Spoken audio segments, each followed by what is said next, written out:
गीता निकेतन विद्यापीठ school में doctor Bhimrao Ambedkar Jayanti और बैसाखी का पर्व धूमधाम से मनाया जा रहा है। और कार्यक्रम की शुरुआत करने से पहले प्रिंसिपल मैम देख सकते हैं तस्वीरों में, सबसे पहले सरस्वती वंदना के साथ दीप प्रज्वलित करके पूजा अर्चना करके कार्यक्रम की शुरुआत करेंगे। मौके पर पूरा स्कूल का स्टाफ और देख सकते हैं बच्चे यहाँ मौजूद है। और कार्यक्रम आज बहुत ही धूमधाम से मनाया जा रहा है गीता निकेतन विद्यापीठ में।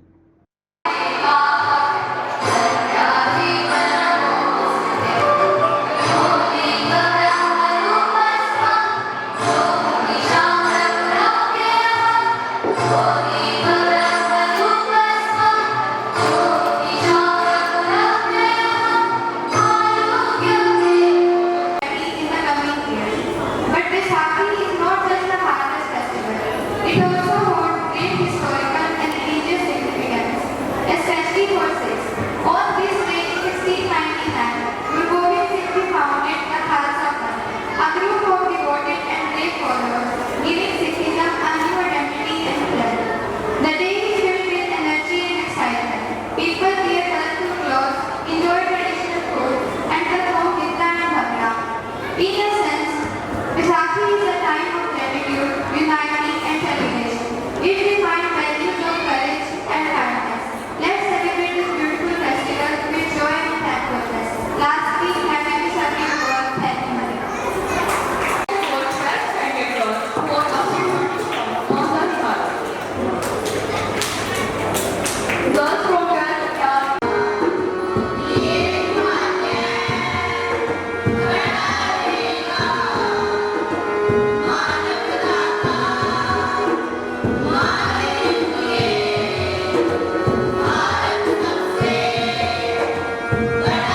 Indian Constitution, a champion of social justice, and become a hope for marginalized society.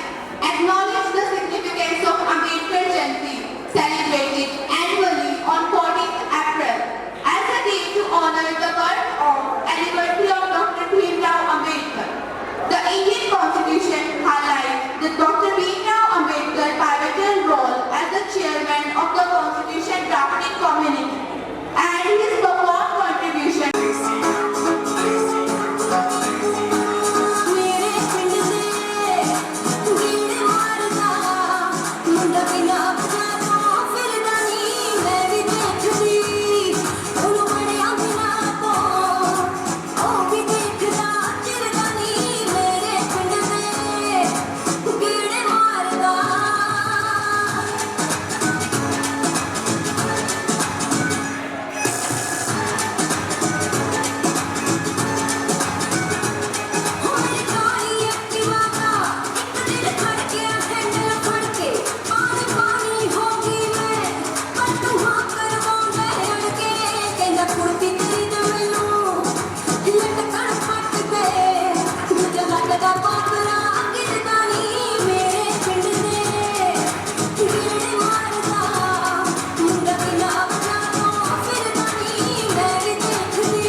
So he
किन्ना करदी प्यार जे पुछना किन्ना करदी प्यार जे पुछना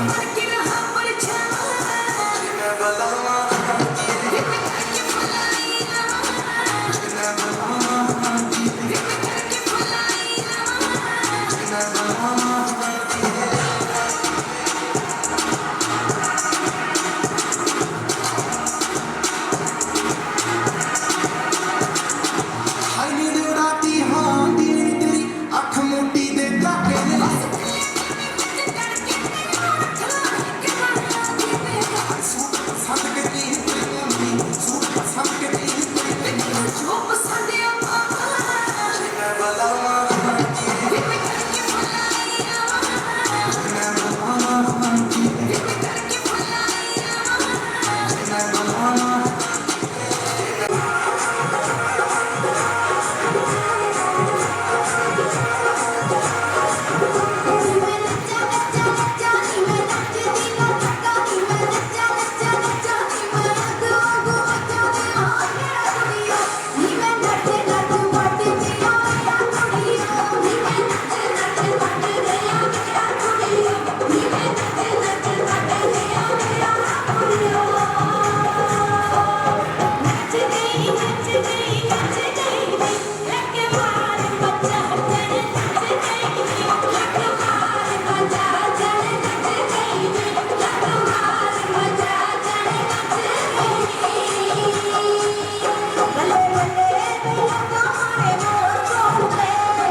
one of the best festival of India, Baisakhi. This is not a festival of any kind of a particular religion, a particular caste, not a particular person. This festival, it is related to all of the India, because India, the most beautiful country of the world, in which we have freedom to celebrate any festival according to our custom, according to our culture. And now, today, I would like to give you two of the examples of these freedom. And the example of unity in diversity. Today, we are celebrating Baisakhi as well as we are celebrating Bhimrao Ambedkar Jayanti. Doctor Bhimrao Ambedkar की वजह से today we have right to freedom, we have right to vote, we have right to education, because our constitution is made by that personality. उन्होंने भारत की आजादी के बाद भारत को एक ऐसा संविधान दिया जिसमें हर एक इंसान को, हर एक भारत के नागरिक को स्वतंत्रता है अपनी खुशी से, अपने रीति रिवाजों से, अपने फेस्टिवल को मनाने. क्योंकि आज फेस्टिवल मनाने की ही बात होगी, क्योंकि आज बात फेस्टिवल बैसाखी की होगी. एंड साथ ही में मैं एक चीज यहाँ पे मेंशन करना चाहूंगा कि हमें इंडिया में रह के कभी ये चीज मेंशन नहीं करनी चाहिए कि दीपावली हिंदुओं का त्योहार है, बैसाखी सिखों का त्योहार है. नो, हमें कहना चाहिए कि बैसाखी हम सब का त्योहार है. आई नो दैट कि सिख पंथ की स्थापना हुई थी, I agree with that, but जो सिख पंथ है वो एक ऐसा पंथ है जो सभी पंथों को इंट्रोड्यूस करता है, सभी धर्मों को इंट्रोड्यूस करता है. और किसी भी धर्म में, किसी भी फेस्टिवल में, चाहे हम किसी भी धर्म, किसी भी फेस्टिवल की बात कर रहे हैं, उनकी रीति रिवाज, उनके मनाने का तरीका, उनकी पिछली कहानियां, कहीं ना कहीं ये सब आपस में जुड़ी हुई हैं, क्योंकि हम सब एक हैं. और आज गीता निकेतन के इस मंच पर हमने दो मेन कल्चरल एक्टिविटी के साथ, पंजाबी गिद्दे के साथ, पंजाबी भंगड़े के साथ, हरियाणवी डांस के साथ ये साबित भी किया है कि हम किसी एक धर्म को नहीं, हम पूरे भारत को रिप्रेजेंट करते हैं. And in the upcoming days, आने वाले जितने भी दिन हैं इस सेशन के 2025 के और 26 के, हम हर एक फेस्टिवल को, चाहे वो किसी भी स्टेज से रिलेटेड हो, according to the culture of Indian, folk of India, उसके अकॉर्डिंग रिप्रेजेंट करेंगे और सिखाएंगे अपने बच्चों को कि भारत हमारा देश है, हम भारत के वासी हैं और हम सब एक हैं. And with that, I would like to stop my word, and also once again I would like to wish you happy Baisakhi and happy Bhimrao Ambedkar Jayanti to all of you. And with along that, I would like to announce and I would like to welcome on the stage Honorable Principal Ma'am. Please ma'am, join us on the stage and share some more precious words about the Gita Niketan, about the celebration of today and about the festival of India. Thank you so much.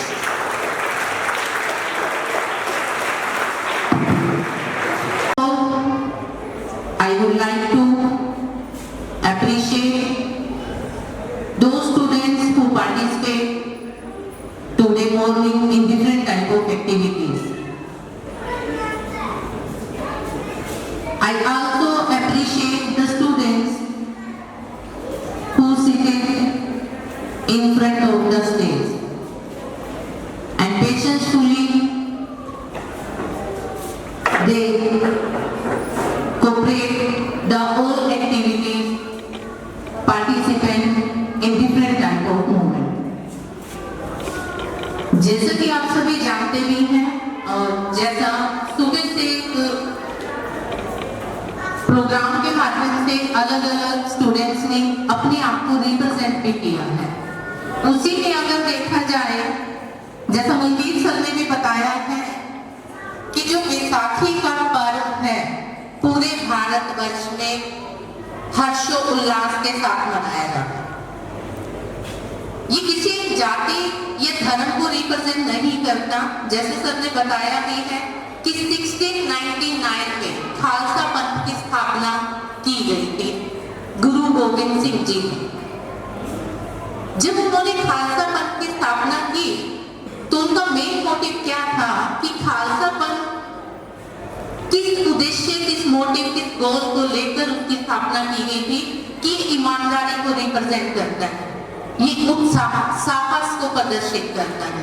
तो गीता निकेतन विद्यापीठ भी उसी के माध्यम से अपने सभी बच्चों के अंदर एक नया उत्साह, एक नया साहस, एक ईमानदारी भरना चाहता है कि बच्चा, हर एक बच्चा उस मुहिम से जुड़े जिस मुहिम से भारत देश की स्थापना की गई है।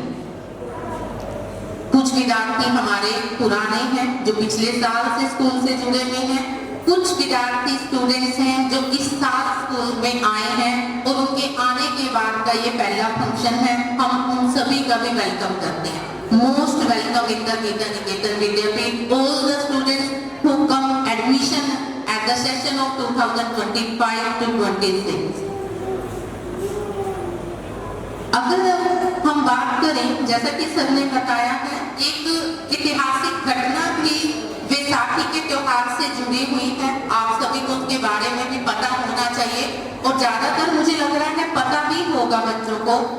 13 अप्रैल 1999 में जब रोलेट एक्ट आया था इंडिया में, अमृतसर जलियांवाला बाग में आप सभी कभी विजिट किए हो तो वहां जाकर आप देखोगे भी, उस ऐतिहासिक जानकारी का भी हम सबको ज्ञान होना चाहिए कि 13 अप्रैल 1999 में पंजाब में और ज्यादा उत्सव के साथ इस त्योहार को मनाया जाता है। वहां पर सभी एकत्रित हुए थे, हमारे जितने भी देशभक्त थे, जितने भी क्रांतिकारी थे, वो शांतिपूर्ण एक वार्तालाप के लिए वहां पर एकत्रित हुए। लेकिन साइमन कमीशन, जब आपको पता है कि रोलेट एक्ट आया तो अंग्रेजों को क्या था कि रोलेट एक्ट का मतलब ही क्या था, उसमें क्या था कि कोई भी भारतीय जो इस तरह से मिलकर कोई भी मीटिंग करते हैं, उनको लगता था कि ये हमारे खिलाफ एक आंदोलन शुरू करने जा रहे हैं और इस तरह की मीटिंग उन्होंने होने नहीं देनी थी। और रोलेट एक्ट का कानून जो था वो ये था कि किसी भी भारतीय को बिना किसी मतलब कोई भी उन्होंने गलती ना की हो, किसी भी तरह की उनको ऐसे ही पनिशमेंट देना, उनको विदाउट एनी ट्रायल बेसिस उनको 2 साल के लिए जेल में डाल देना। उनका इस तरह की मुहिम थी। तो वो जो इंडियंस, हमारे भारतीय देशभक्त जो वहां पर एकत्रित होकर ये मीटिंग, ये सभा आयोजित कर रहे थे, तो किस तरह से इस एक्ट का विद्रोह किया जाए, किस तरह से अपने आप को इससे सुरक्षित किया जाए। तो जो अंग्रेज थे उन्होंने क्या किया, आप वहां जलियांवाला बाग कभी जाकर भी देखना, एक छोटा रास्ता एंट्री का है, अंदर वो बाग बहुत बड़ा है। उन्होंने उस एंट्री के रास्ते से अंदर एंट्री की और जो निहत्थे हमारे भारतीय थे उन पर गोली चलानी शुरू कर दी। तो मतलब जो एक त्योहार, एक फेस्टिवल का दिन था, वो एक दुख और एक दर्दनाक हादसे में बदल गया। आज भी वो यादगार दृश्य वहां पर देखने को मिलते हैं। अगर वहां की दीवारों पर जाकर आप देखोगे जलियांवाला बाग में, तो आपको गोलियों के निशान दिखाई देते हैं। वहां एज इट इज है, वहां ऐसे चौक से उन्होंने राउंड किया हुआ है कि ये गोलियों के निशान है। वहां पर एक कुआं बना हुआ है बीच में, कुछ भारतीय जो बेचारे इधर उधर भाग नहीं सके, दीवारें उनकी बहुत ऊंची थी जिसको क्रॉस करके भी भागना पॉसिबल नहीं था।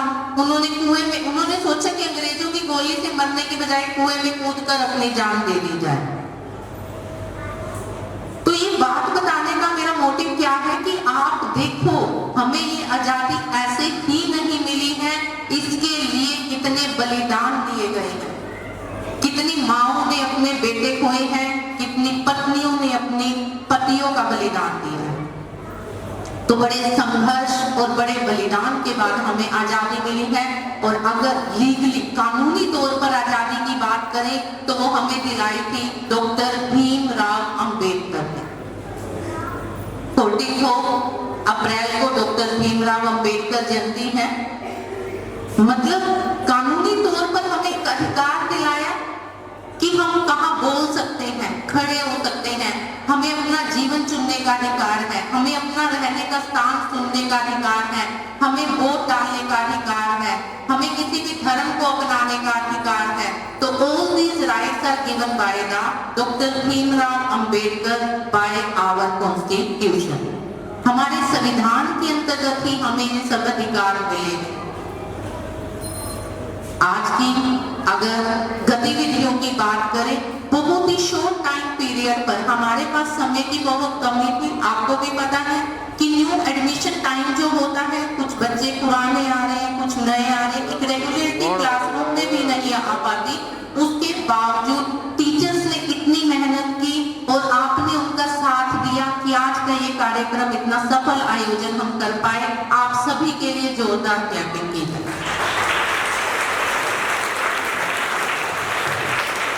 इसका सबसे बड़ा क्रेडिट जाता है राहुल सर। आइए प्लीज, जो गंगा हाउस के head of the Ganga house हैं, उनके साथ टीचर्स हैं शुभा मैम, ममता मैम। शुभा मैम हमारे एक ऐसे टीचर हैं, कहने को तो वो कंप्यूटर टीचर है, बट कलाकारी देखी है उनकी। मतलब मैं तो आज सुबह ही मैंने एंट्री की है ऑडिटोरियम में, मैं देख के हैरान रह गई हूँ कि जिस स्कूल में proper art and craft teacher भी होते हैं, वहां भी इस तरह की ऑडिटोरियम रिप्रेजेंटेशन नहीं होती। तो शुभा मैम के लिए भी क्लैपिंग की। एप्रिशिएबल वर्क है मैम, बहुत अच्छा। और टाइम पीरियड भी इतना कम था कि मुझे नहीं लग रहा था कि हम इस तरह की एक्टिविटी ऑर्गेनाइज कर पाएंगे। तो ये आपके हाउस के जो भी स्टूडेंट्स हैं, उन्होंने भी आपको कोऑपरेट किया, अदर टीचर्स ने भी कोऑपरेट किया, जिन्होंने during the time period classes को संभाला। जब टीचर्स यहाँ पर एंगेज थे, बिजी थे, तो अदर टीचर्स ने क्लासेस मैनेज की कि वो एक डिसिप्लिन मेंटेन किया, तभी वो अपनी ड्यूटीज को अच्छे से कर पाए। तो आप सभी के लिए भी क्लैपिंग है। Second and important part of any school, PTIs, जिनका मेन और इम्पोर्टेंट रोल होता है। अगर कोई गलती हो जाए किसी से भी, तब भी पहले डांट उन्हीं को पड़ती है। तारीफ तो मुझे लगता है उनको बड़ी मुश्किल मिलती है। कंप्लीट एक्टिविटीज होने के बाद अगर किसी को सुनने को मिलता है तो वो पीटीआईज ही होते हैं स्कूल के। बट हमारे यहाँ उन्होंने भी बड़ा एप्रिशिएबल वर्क किया है, mister Himanshu Sharma and Anil Kumar sir, इनके लिए भी क्लैपिंग की जाए। क्योंकि इतने शॉर्ट टाइम पीरियड में एक अरेंजमेंट करना, देखो जहां हम बैठे हैं वहां पर एक प्रॉपर सीटिंग अरेंजमेंट देना, इक्विपमेंट्स को, जितने भी इंस्ट्रूमेंट हैं उनको कलेक्ट करना और एक कनेक्टिविटी क्रिएट करना, that possible with the help of only the PTIs. तो उनके लिए भी क्लैपिंग है। Our music sir, Rahul sir. देखो कहीं ना कहीं कुछ कमियां रह जाती हैं, वो होती हैं और वो नेचुरल भी हैं, बट वो चीजें ये सिखा के जाती है कि नेक्स्ट टाइम फ्यूचर में हम इस तरह की मिस्टेक्स को अगेन रिपीट ना करें। क्योंकि देखो अगर हम कुछ करेंगे ही नहीं तो हम सीखेंगे क्या। तो पहले करते हैं, गलतियां तभी निकलती हैं और तब हम सोचते हैं कि फ्यूचर में अगेन उन्हें रिपीटेड ना करें। लाइक दैट यू, आप सभी पर भी यही बात लागू होती है। आप भी कीजिए, कोशिश कीजिए, कोशिश करने वालों की कभी हार नहीं होती। लेकिन अगर आप कोशिश करने से पहले ही हार मान जाते हो तो आप कभी भी लाइफ में सक्सेस को प्राप्त नहीं कर सकते। ये भी एक बहुत बड़ी बात। तो एज ए स्टूडेंट आज के जो प्रोग्राम का मोटिव रहा है वो ये रहा है कि आप भी अपनी लाइफ में एक डिसिप्लिन लेकर आए। जो कुछ लास्ट ईयर की गलतियां आपकी रही हैं, कुछ शिकायतें रही हैं टीचर्स को, पेरेंट्स को, वो अपने आप से प्रॉमिस कीजिए कि again you are not repeated in the future. आप फ्यूचर में उन्हें रिपीट नहीं करो। जो नए स्टूडेंट्स आए हैं, हमारा ये मोटिव रहेगा कि आप भी पीछे जो भी लाइफ में कुछ मिसिंग रहा होगा आपका, तो आप वो कुछ नए यहाँ से सीखोगे और जरूर सीखोगे। ये मेरा सभी बच्चों के साथ एक प्रॉमिस कि आपको लगेगा आपकी एक बेस्ट चॉइस और एक बेस्ट अपॉर्चुनिटी है जो आपके पेरेंट्स ने आपको दी है।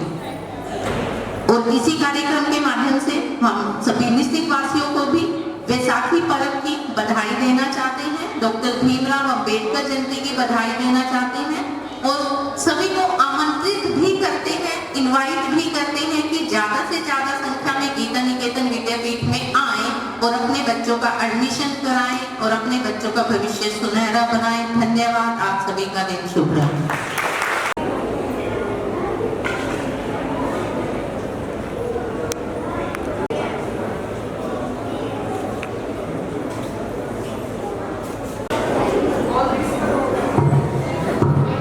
वंशिका, अलीशा, अंश, अभिराज, योगिता, दीक्षा,